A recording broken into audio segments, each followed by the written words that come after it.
providers. It's very broadly dispersed, and today, obviously, it's widely communicated, right? But many a times, it's left to the user and third parties to ensure that data is secured. The red flag should be going up, not just in your own business, but in your customers' businesses, that data can be accessed by unauthorized individuals and unauthorized methods. And the consequences of that to a business can be serious, especially if that data is under scope of some form of regulation. And now coming into India is your DPDP Act or Digital Personal Data Protection Act. And if you have customers that's dealing in jurisdictions like the EU or UK, that data comes under the purview of laws like the GDPR.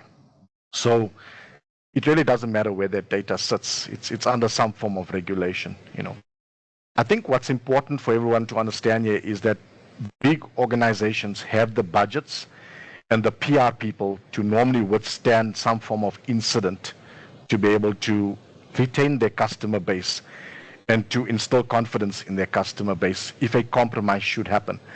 But this is certainly not the case with smaller and medium businesses. And what we find across the jurisdictions that I work in, Anil and team, smaller businesses can be burnt by even a single incident of data exposure, especially if that data that is exposed is belonging to their customer or consumers, and they can lose trust very quickly in a flash. This is what the media calls a data breach ultimately. And currently in India, I guess it's probably prudent to say that it can be swept under the carpet, so to speak, but not anymore.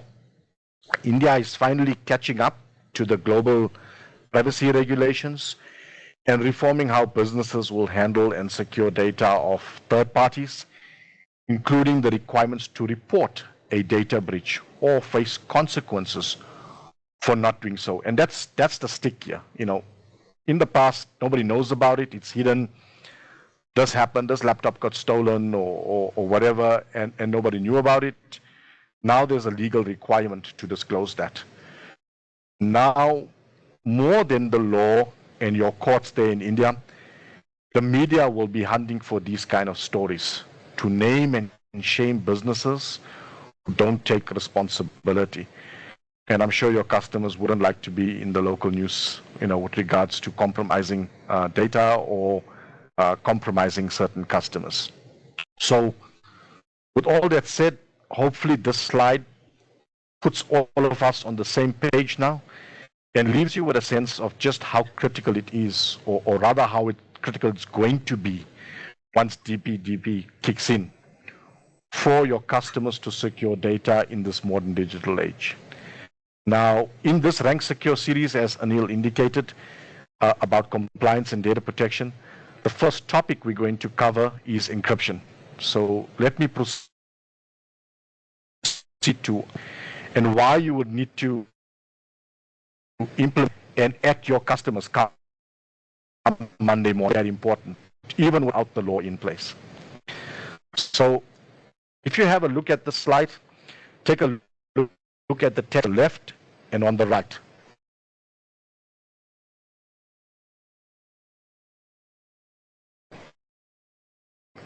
It's coded, right? In other words, it's encrypted,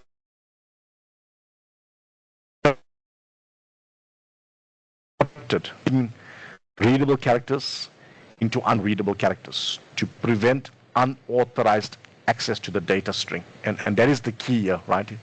It's all about that access.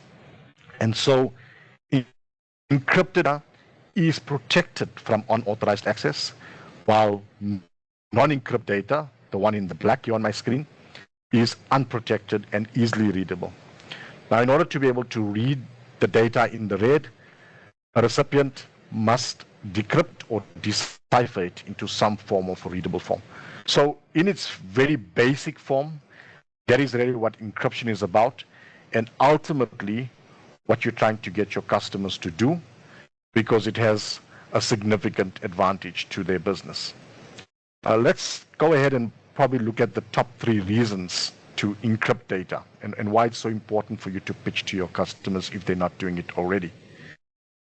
It is used to protect sensitive data from breaches and cyber attacks. Number 1 reason, encryption on its own is a useless sell, let's be honest, from a sales perspective. But hinged with compliance, it's a very powerful sell. And so your sell is not around the cybersecurity. Your sell is around the compliance, getting ready for the compliance, and post-DPTB is going to be sustaining and maintaining that compliance. So it is the number 1 reason why you will sell encryption. It obviously ensures beyond encryption and the regulation there is the continuous compliance of it, right? And you may be dealing with customers that might be broader than just India. They may have data that belongs to EU citizens, UK citizens, US citizens, South African citizens, and it puts them under the scope of those countries or respective countries' laws, even if they are based in India. And I think a lot of people don't understand the consequences of dealing globally at that level, that they are still liable for that data no matter which jurisdiction they sit in. Anil mentioned a very valuable point regarding supply chain. And the third point here is really important. It's about user trust in digital services. And that user trust spans both horizontally and laterally. Moving on the left to their customers and consumers, but also moving towards the right, which is ultimately their vendors and their suppliers. And equally, if you are a small business or you're dealing with a customer that's a small business, maybe you feel, kind of unclear about the law. So you really give 2 hoots about it. That is fine. What will change is when the bigger organization says, sorry, we can't deal with you or complete the security questionnaire because we are required to comply. And they will be required to comply because they are bigger, because they carry more data, and because they have more financial risk or more at stake. So globally, I work in many jurisdictions, and this is what I see with the smaller organizations. It is irrespective whether you're big or small, you have to come to speed and comply with these things. Now, let me kind of unpack when you're looking at data specifically, the 3 key areas that you kind of will protect and encrypt data. The one area we talk about is data at rest. What does that mean? That means this is the data that is sitting static on disks and devices. For instance, the data that's on your laptop hard drive right now is sitting there idle, and it's data at rest.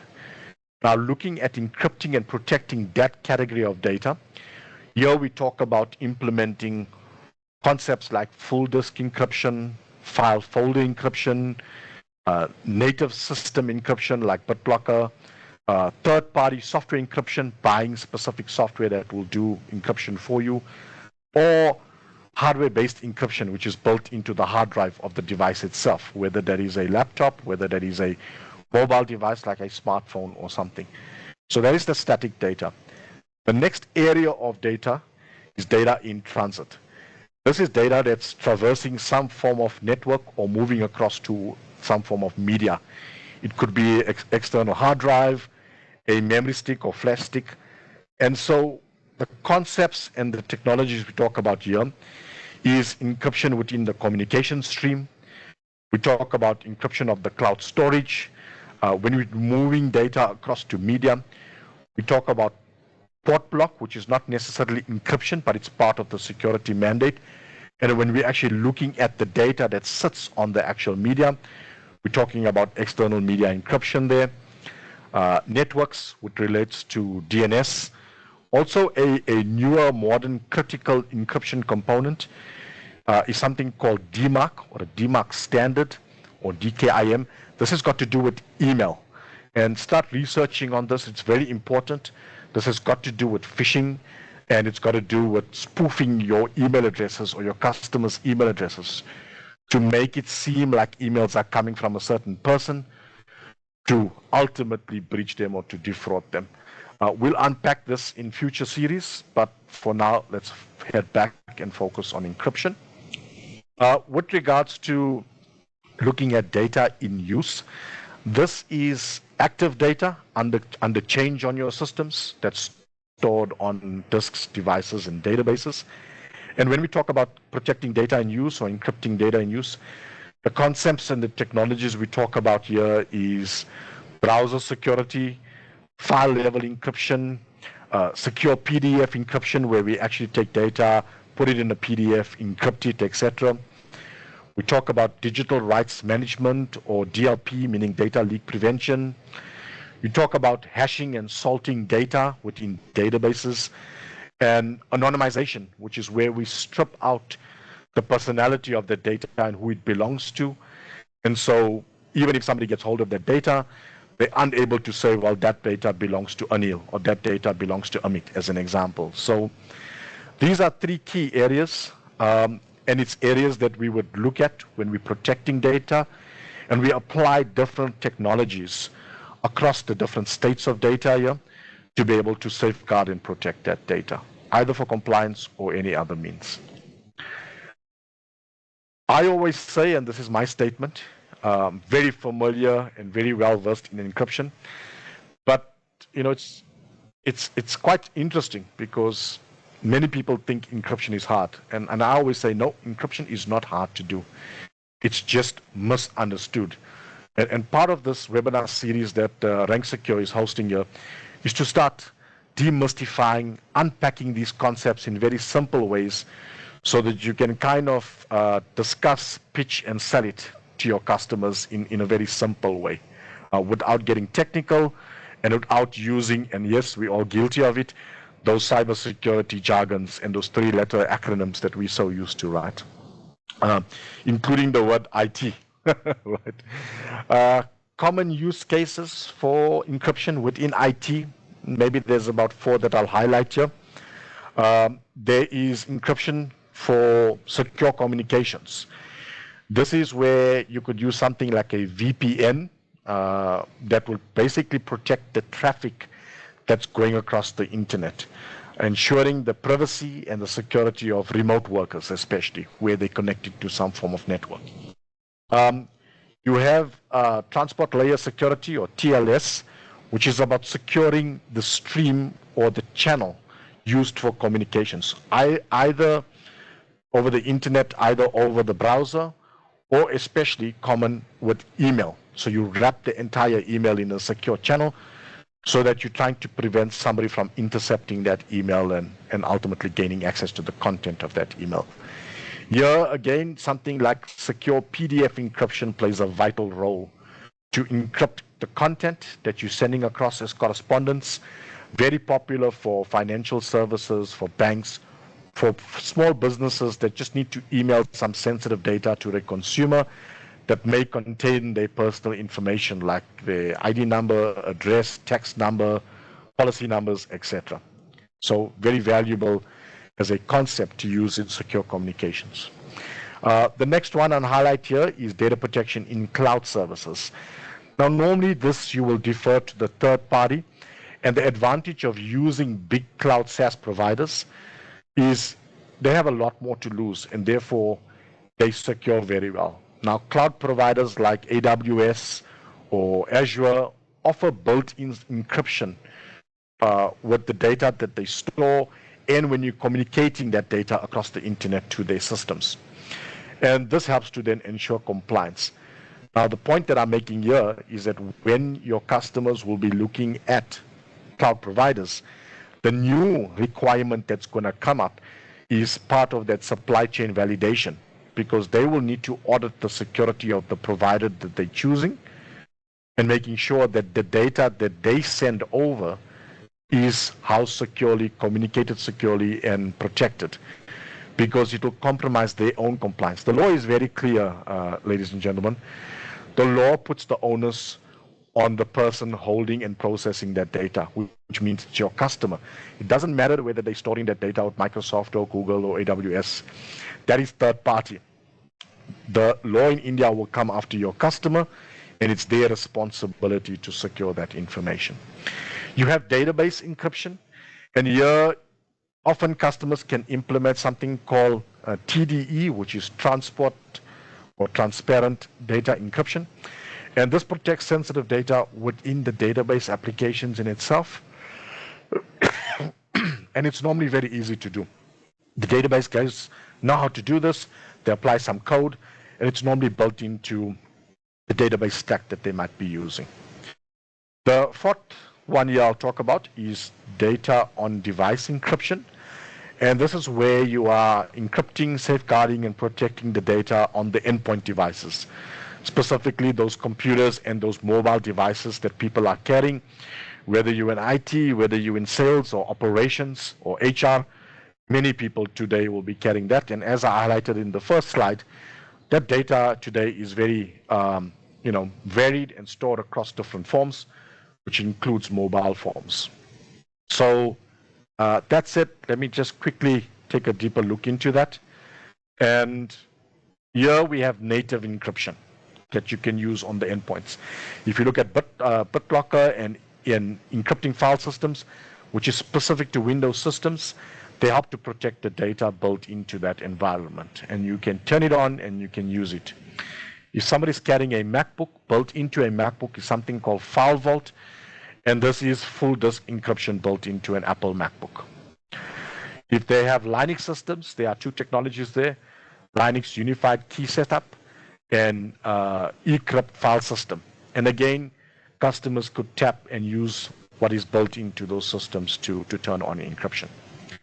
If they are carrying mobile devices like iOS device, Apple iOS, Apple does hardware-based encryption shipped out of the Apple factory, but that encryption is only good if that device is locked, meaning it needs a passcode, passkey, PIN, Touch ID, or Face ID to lock the key. Otherwise, encryption is totally useless. Android, in the past, you'd have to turn on encryption on your Android devices. These days, most of the modern Androids are coming now with it turned on with full disk encryption enabled. But again, very similar to Apple, the key has to be protected, and you have to enable these settings within the Android operating system. So those are just 4 examples of systems or endpoints and what they come with. And let me just give you a quick sense with regards to the Windows environment. Something very powerful on Windows, because it comes with 2 modules built in. By turning those 2 modules on, you actually get what we call dual encryption that you can use. Dual encryption adds a distinct advantage for your customer. It enhances their compliance because it's multi-layered, meaning you got volume encryption with BitLocker and you got file encryption with EFS or encrypting file system. I mean, which auditor or compliance officer is not going to love that story? You can mitigate risk from network-borne attack using both modules. And having 2 encryption methods means that it's much more harder for an attacker to exploit both levels of keys. So it gives you much more superior capability. You also have data access control with key management.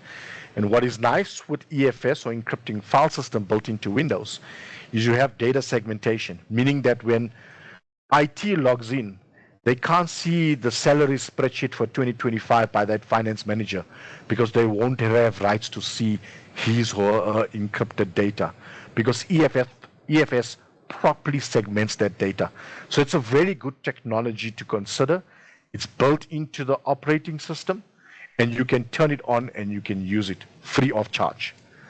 However, I would want to highlight, when we're talking about encryption, there's a few challenges. I will just highlight 2 main ones that we see in the industry. The first one is key management. That essentially means controlling all those keys, securely keeping all those keys, backing it up. And there's a major challenge that if you do lose their keys, you will lose access to data. And of course, if somebody gets a hold of that key, an unauthorized individual or person or system, they can then get access to that encrypted data.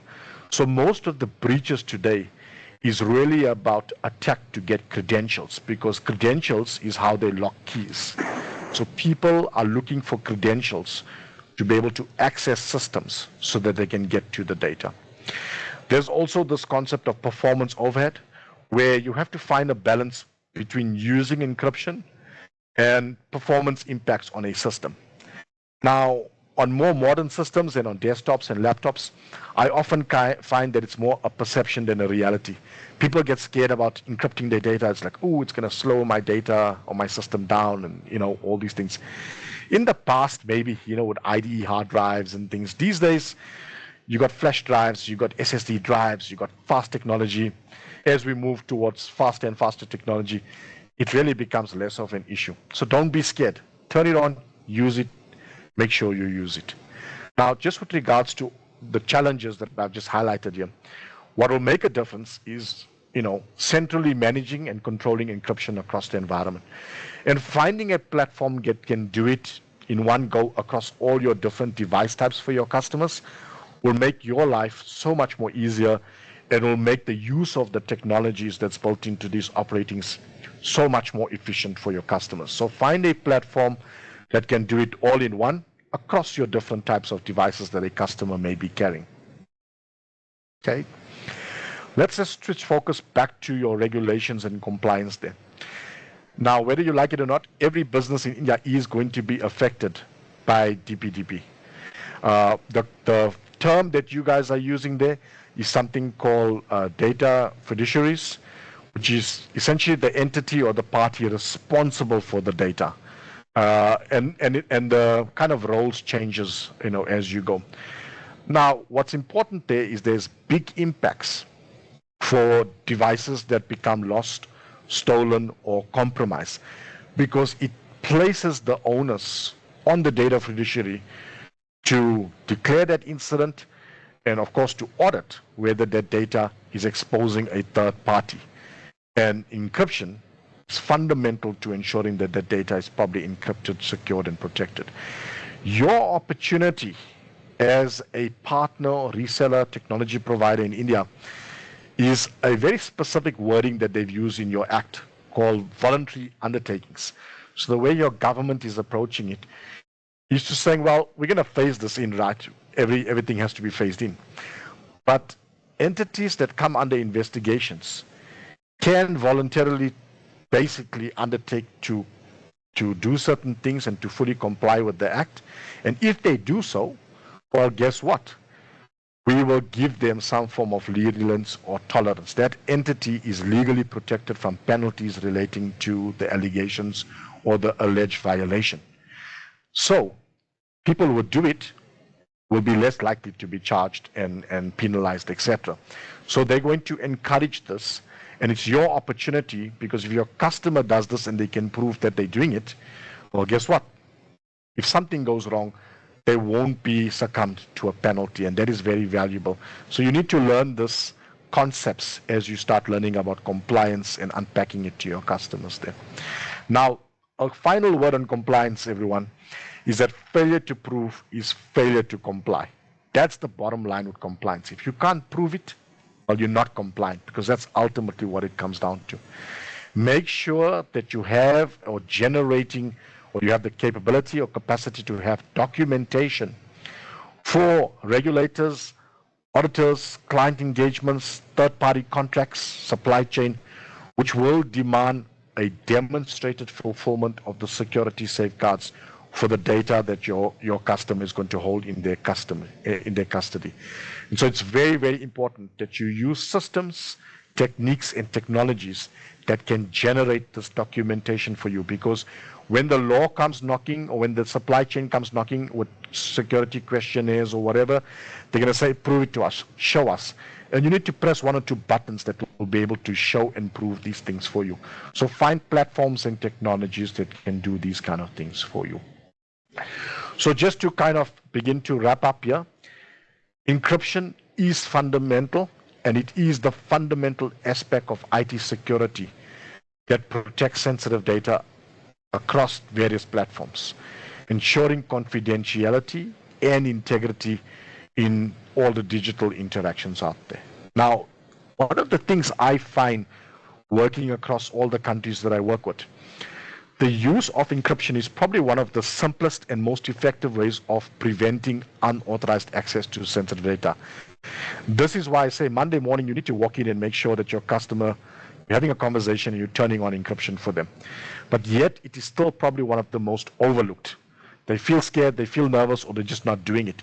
Your job, your role is to go and implement it, go and turn it on, and go and use it. It's free of charge to use in these systems. Of course, yes, you probably need to overlay to the management system, which will come at a little bit of a cost, but that's minor compared to buying third-party technology.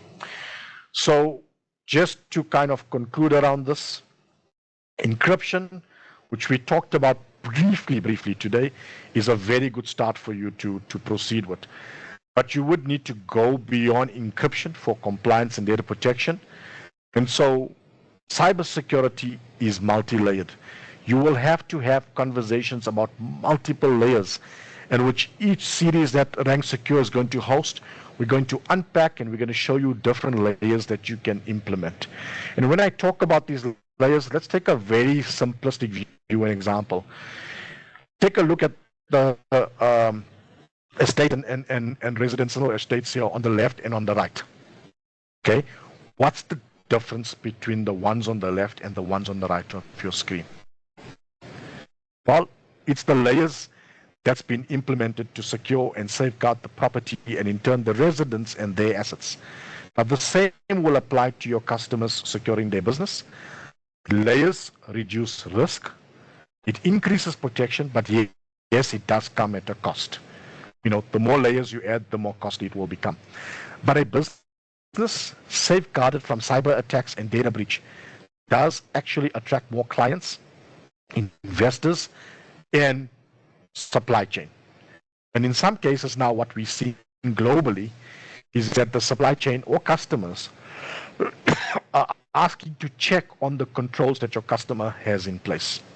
Your job, your role as the IT provider is to go and seal those gaps, as many of those gaps as possible, so that essentially you can move from the pictures on the right-hand side to the pictures on the left-hand side, where you're getting a much more secure estate to make it harder for cyber criminals to enter and to breach.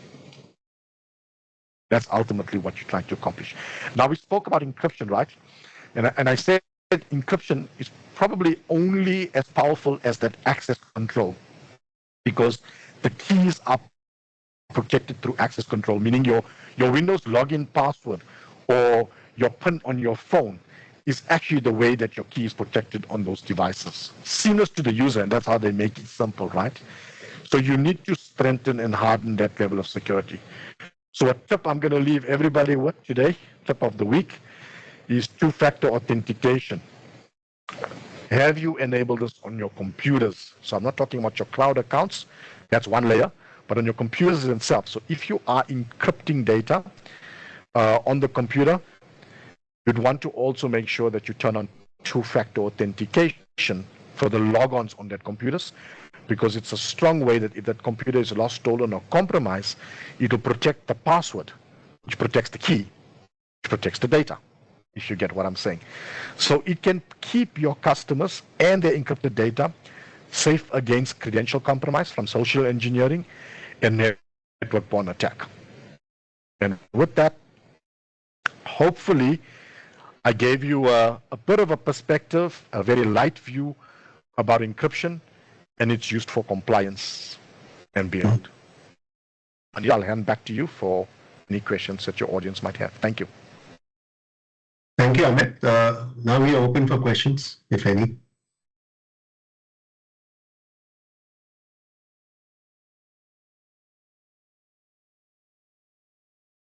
So you can just Girish here. questions and I'll. You spoke about voluntary undertakings. Can you elaborate on that? On the opportunities, what's our opportunity? You talked about voluntary undertakings. What exactly does that mean in how that can be quantified or how we can look at it? Sure. Look, I think as we go forward with the webinar series, we'll unpack more details about the Act.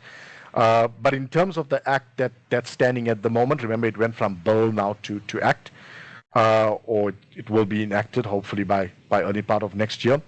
There is certain clauses and certain statements that they're using, and voluntary compliance is kind of one of the ways that they're doing it, right? Where we know there's an attachment to fines and penalties if a breach happens to a company. And well, what they're saying is pretty much what they're doing elsewhere in the world, right? They're trying to get people to be responsible and to comply.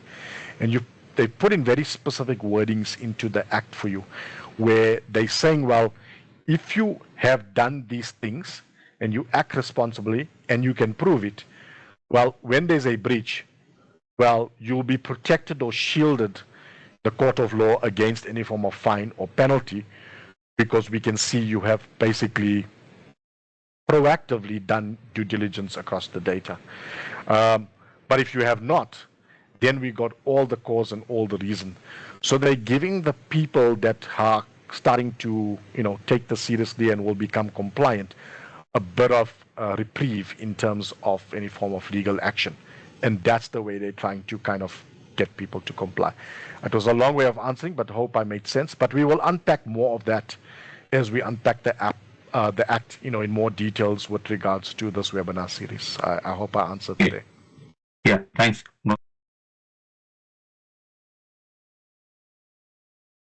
Anyone else?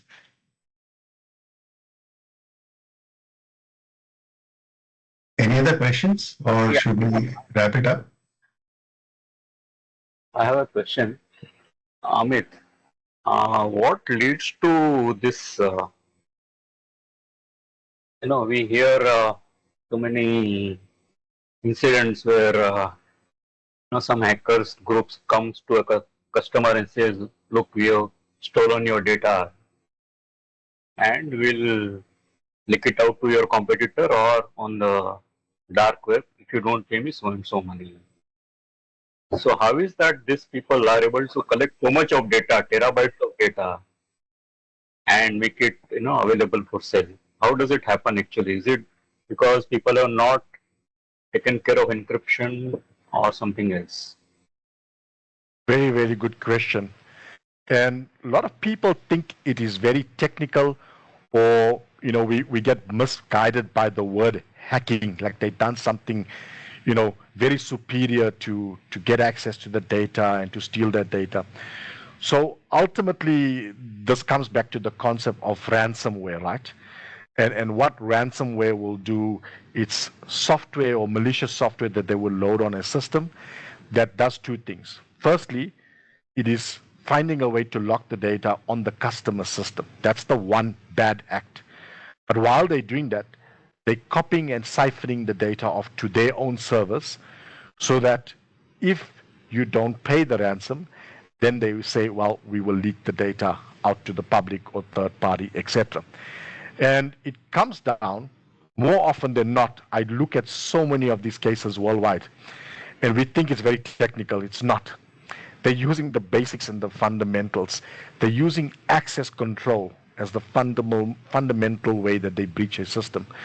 And I see this a lot with servers, and Anil knows this well, because we do, through our platform, we got a number of customers through Anil and his team and partners, where we implement two-factor authentication on servers, because it's very basic. They phish an admin or a user for the login credentials, then they log in. Remember, once they're on a system, then they just write scripts to send that data to their systems, and they can do anything they want once they're on the system. Our notion is to do as much as you can to stop the breach before it can occur, because that is where your protection is. Because once they got it, there's going to be all sorts of extortion and threats, etc. And it's very, very difficult. And you know what? The only way there is kind of, to pay the ransom for them not to do it. But all governments acknowledge that they don't pay ransoms. A business person might think very differently. But the reality is, who's to say, well, they don't come back to you for more money? And so it's a continuous cycle. And the idea is to try and stop that before it can even happen. So it's not technical. It's basic access control, and that's how they get into the data. Can I add something? It is also that the whatever security measures are there in the organization, that is not able to detect presence of such people, right? Or software. Yeah, it comes down to the monitoring. It comes down to the management. And the reality is that an attacker has probably been within the environment and on the systems probably about 180 days is the average scoring before they would launch any form of malicious activity. So they're already in the networks, they're already sitting there, they're very silent, they're very dormant till they're ready. They're probably the most patient people in the world, way more patient than us. And once they gain access to a system, they just kind of do their thing very silently. They do small things to see if anybody picks it up. They're testing the customer's environment. They're testing the customer's response mechanisms. And they do more and more and more to keep testing and to keep exploiting. And when they find all those holes and they say, oh, well, this customer's weak, they're not even detecting us, well, then they launch a full-blown attack. Now, for the guys that pick it up and the guys that block it, guess what? Attackers are business people, just like us, okay? They go for the path of least resistance. When they're in companies that make it harder and they got stronger security, oh, well, they walk away. They go for the soft targets.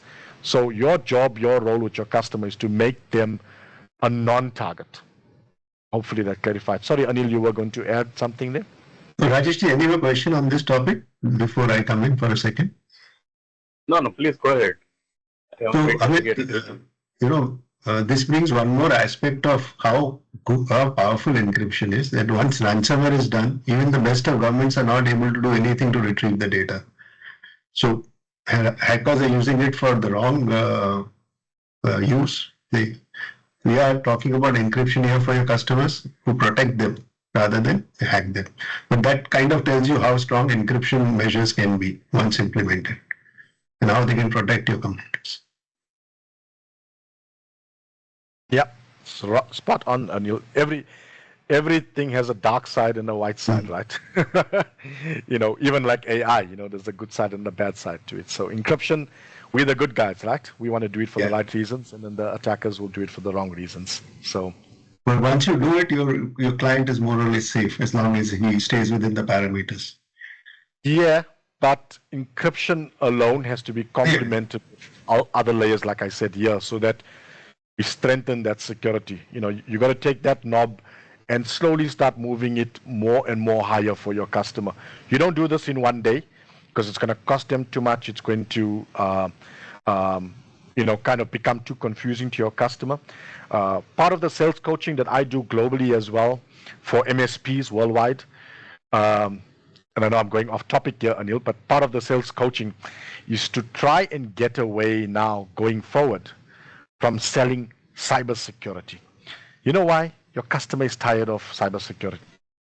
If they're tired of seeing these things, hearing about it, all the jargon we throw at them. You need to shift for 2025, pivot your business, not to sell cybersecurity. Yes, you are still selling cybersecurity between us, but to start focusing on what we call GRC, governance, risk, and compliance. Move your conversation to governance, risk, and compliance, which are business terms and business risk. Cybersecurity is just part of that. We are too familiar with cybersecurity. So what do we do as IT people? We go back to our cybersec speak. We start using cybersecurity terms. You need to get away from that, and your success for selling in 2025 is selling governance, risk, and compliance. And with Anil's permissions and blessing, one of the series I will probably run sales coaching on how you can move from cybersecurity selling to GRC selling, which is the ultimate key secret sauce to you making money in 2025. Back to you, Anil. Yeah. Any more questions? Actually, I'm a encryption guy, for last 3 years. So, I'll add a little bit, saying that if data on the network is also encrypted, that is data in the motion, then the chances of someone who is already there in the network, it reduces drastically. So basically I'm saying SSL on internal networks also helps to save the data. This is the only point I have wish to make. Thank you. Amit, Karan has asked a question. When encryption happens, is it possible to decrypt it? Oh yes, absolutely. That's part of it. because you got two sides of this coin, right? We want to encrypt to safeguard it, but you need to give access on the other side so that it's accessible. Otherwise, that data is totally useless. So a point was made about network security and using SSL. Okay, from the transmission side, we need to safeguard and secure so that it essentially can't be penetrated or breached. But on the receiver side, well, they need to be able to decrypt that so that the network or the system can understand that data. Equally, on the data on your laptops or your phone, if you encrypt it, well, when you're accessing it, meaning you open up a PowerPoint presentation or a Word document, you need to have it decrypted so that you can work in that document, or if you email it out to somebody, it needs to be decrypted so that the other person can ultimately use it. So it's both sides, encryption to protect, decryption to access. What we're trying to do is safeguard what is in between that unauthorized access, where the person that's not supposed to be accessing that information should not be allowed. And you can only be allowed if you have the decryption key or you have a way to decipher that information. So in real world, we make this so seamless and easy that a user doesn't know about it. It's just click on a button and my data is accessible. Under the hood, there's a lot of tech that is making sure that these things are protected and safeguarded. Can I also answer this question in a slightly different way? And Amit, you can correct me if I'm wrong. Can I do that, Amit? Go for it, yeah. Kanan, I think your question has two parts. Any encryption when you do, okay, it is done with a key. Let's not get into what a key is right now, but it's some kind of character string. So let's say you encrypt your hard disk. Okay, as long as you enter your password and you open your hard drive, then you can automatically, it is also decrypting whenever you want to read something. That's one part of the story.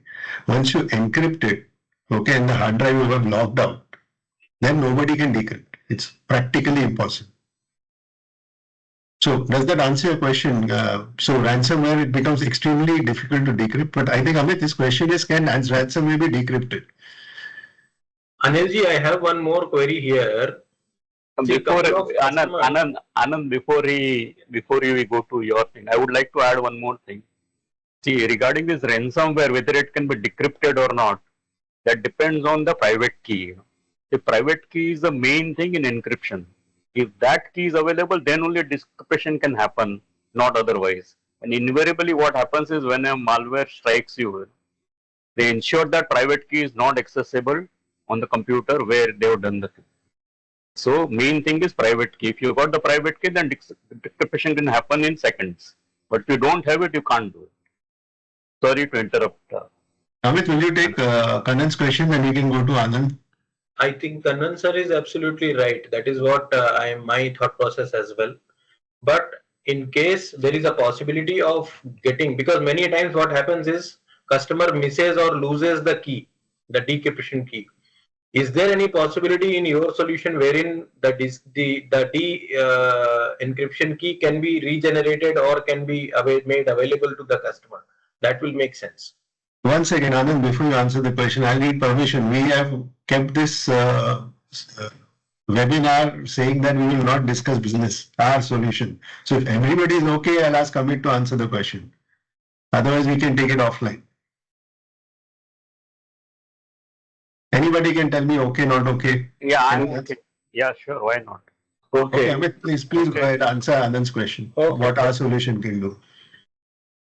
Sure, no problem. So absolutely vital to any platform that's encrypting data is the safeguard of the key that's protecting that data. And so what our platform does for customers is not only turning on that native encryption and enforcing that encryption, but making sure you've got a safekeeping of the key so that the reverse can happen. When you're needing access to the data or the system is compromised or the key is corrupt or you're rebuilding a computer and you need to restore that data, that we can revert the key or get access to that key. So we will include automatic remote backup and protection of the keys that's used to encrypt the data, be that a MacBook or a Windows device or even on a USB stick.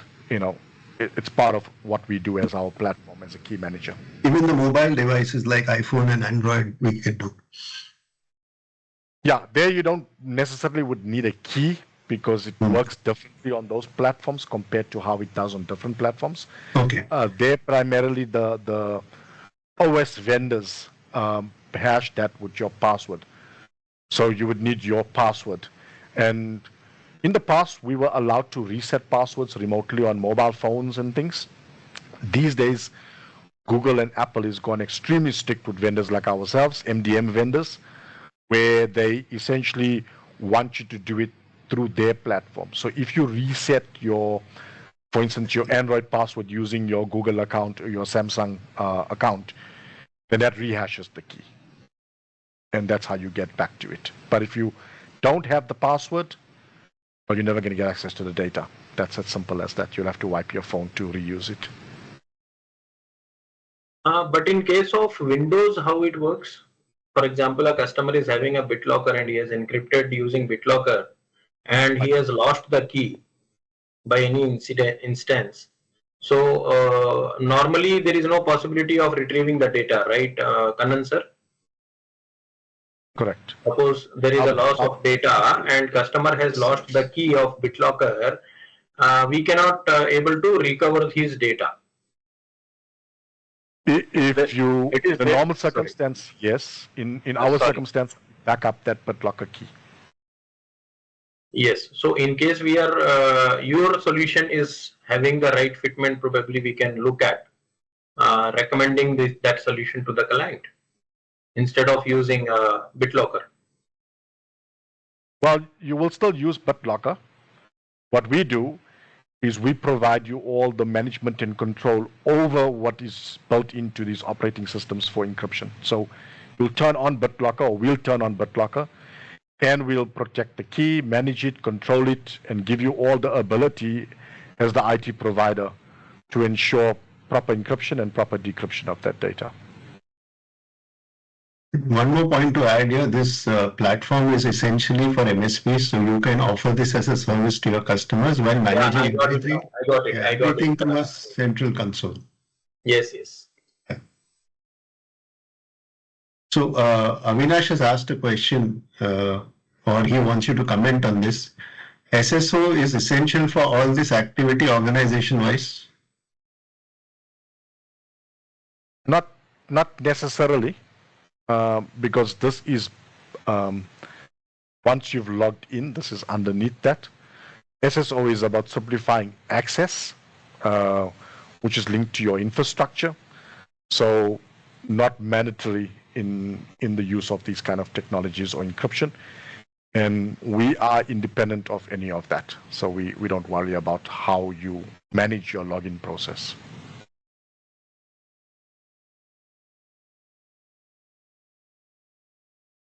Did that answer, Avinash? Yeah, he said okay. It's fine with the answer. So let's wrap it up here. It's 1 hour. Please allow me to thank all of you for coming. Thanks, Amit. And I would really welcome either at this platform or maybe later if you could guide us how we can improve this better to make it more effective. Did you like the topic? Was it explained properly? What could we do better? The idea is to impart as much education as possible for businessmen to be able to pitch to customers and understand their requirements. That's the objective. Is that the right objective? Are we doing it the right way? Most of you are senior guys, so your real inputs will really be helpful. So thank you, Amit. Thank you, everyone. Really appreciate. Any last questions? Any other inputs from anybody? Thank you, Anil, for inviting us all for this important topic. Most welcome, sir. Most welcome, sir. And you see, encryption is a very difficult topic because it is very technical. At the same time, it is very near to the customer. Customer doesn't see it as a problem as long as it's working all right.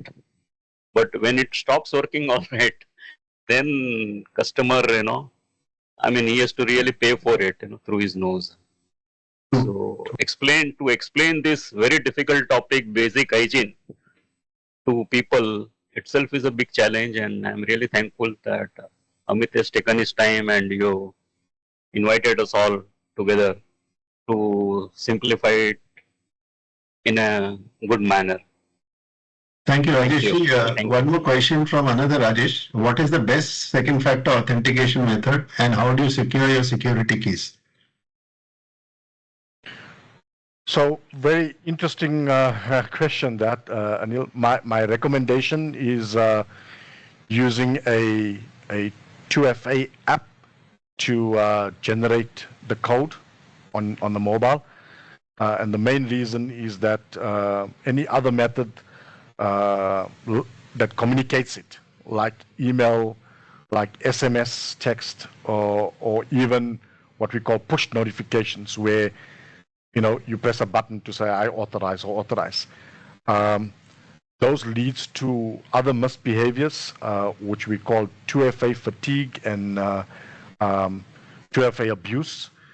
A authenticator app, whether it's Google, Microsoft, Authy, LastPass, whatever you're choosing to use on your mobile device, generates the code and you input it. That, in my opinion, from a 2FA perspective, is probably the better or best approach. Because you're in control. But also, as we know, keep ahead of what's going on, or keep an eye on what's coming around the corner, right? And start educating yourself slowly, not here today. It's going to become mainstream. We need the big guys like Google and Microsoft to start forcing it. That's the only way things happen in this world. Start researching and keeping an eye on something called passkeys. It's going to be the way of the future. Today we're using passwords, and those passwords are weak and compromised. Therefore, we need something like 2FA to secure the password on top of. Going forward, passkeys, digitally encoded passkeys, are going to be the way we start to access our portals, our systems, our devices, Internet of Things, etc. But we're not there yet today. Right now, we got to deal with what we've got, and that's passwords. And maybe a good topic of discussion, Anil, is going to be access control, but in its very basic form. And when we talk about weak passwords, I'd like to demystify that. People think weak passwords is using 1, 2, 3, 4. That's not exactly what we mean. Yes, it could be, but a lot of times it's repeating passwords. Because if they find it on the dark web, they spray the world with that password, with your email address, to see if they can get access anywhere else. And that's what we truly mean, but people must understand what weak passwords mean. So we can unpack that in a future series. And it's all about two things we want to accomplish here: compliance and data protection, because that's the only reason you do it. There's no big stick. People won't spend the money. They won't do it. And that's why I say pivot your business from selling cybersecurity to selling governance, risk, and compliance. Thanks, Amit. Quite a few of you would have some knowledge of DPDP Act, and some of you may not. So we have created a document, for partners, which very simply explains the Act in a manner everybody can understand. It's not an exhaustive document. It's not an authoritative document. It's to give you a very broad idea of what the Act is and what everything is. So I'm just putting a link on the chat. Whoever is interested can download or go and see it there. I put it on the chat. Anything else you all need from us, we can help. Any other topics you all can suggest, we'll be most welcome.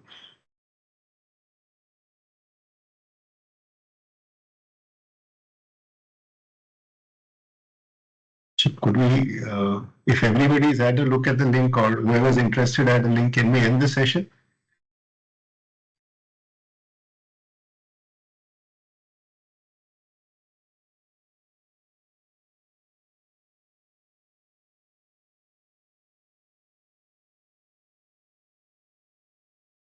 Sounds good, Anil. I think we may call it.